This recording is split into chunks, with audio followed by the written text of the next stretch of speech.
公共图书馆伫人口较济的地区，为当地民众再来丰富活土资源甲文化体验。市府文化局每一档拢会定期到各区图书馆进行评鉴，提升专区图书馆的服务品质。评鉴的内容呢，也包括这个办理的活动啦，以及区长的重视啦，还有这个整体环境的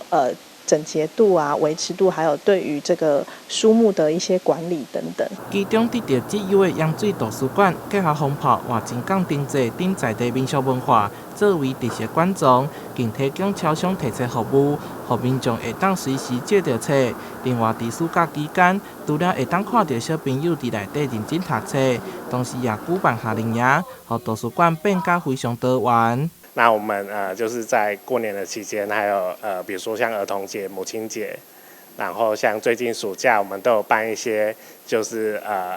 借书，然后来送一个宣导品。我们这边的馆藏虽然没有很丰富，但是我们很多元，包括我们有一些小朋友对于民俗之类的书，或者是现在市面上比较流行的一些书籍，那这些都会带动小朋友他的一些兴趣。那另外呢，这边小朋友其实他也很喜欢来这边写作业。我刚刚就看到很多小朋友其实来这边是在读书的哈。那家长放他们在这边读书，其实也会很安心。这就是一个很温馨、很在地的一个图书馆。这次伫种的5间图书馆，共同的特色就是服务，让人感觉非常暖心。透过图书馆的评鉴制度，和图书馆的用心经营，会当互看到，更进一步优化市民的活土环境，吸引更加侪人走入图书馆。台南新闻顺快采访报道。